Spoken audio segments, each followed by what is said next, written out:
चिंचखेड येथील खंडोबा मंदिरातील दानपेटी अज्ञात चोरट्याने फोडली. अंबड तालुक्यातील चिंचखेडी येथील खंडोबा मंदिरातील दानपेटी चोरट्याने दिनांक 7 ऑक्टोबरच्या मध्यरात्री फोडून दानपेटीतील रक्कम चोरून नेल्याचे दिनांक 8 रोजी उघडकीस आले आहे. यामुळे भाविकांमध्ये मोठी खळबळ माजली आहे.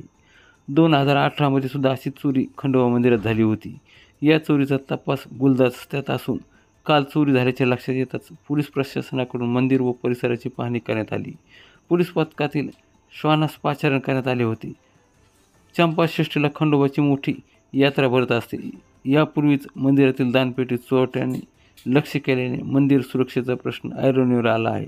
तर झालेल्या चोरीमुळे भाविकातून संताप व्यक्त होत असून मंदिरास यात्रा काळात तसेच दररोज मिळणाऱ्या दानातून मोठे उत्पन्न असून दानपेटी तसेच पावतीतून मिळणाऱ्या रकमेचे काय होते, जमा झालेली रक्कम कुठे खर्च केली जाते याचा हिशोब धर्मदाय आयुक्त यांनी घेण्याची गरज असल्याची चर्चा भाविकात होत आहे. चिंचखेडी येथील ग्रामस्थ देवाला पितळी सिंहासन करण्यासाठी भाविकांना नगदी स्वरूपात तसेच मंदिर खात्यात देणगी मिळवण्यासाठी प्रयत्न करीत होते. सिंहासनासाठी भाविकांकडून दानपेटीत दररोज दान केले जात होते. दानपेटीतील रक्कमेची मोजणी करण्यापूर्वीच मंदिरात असलेल्या CCTV यंत्रणेला आव्हान देत चोरट्यांनी दानपेटी फोडली. चोरीची घटना घडून 24 तास उलटूनही अंबड पोलिसात गुन्हा दाखल झाला नसल्याची माहिती मिळत आहे.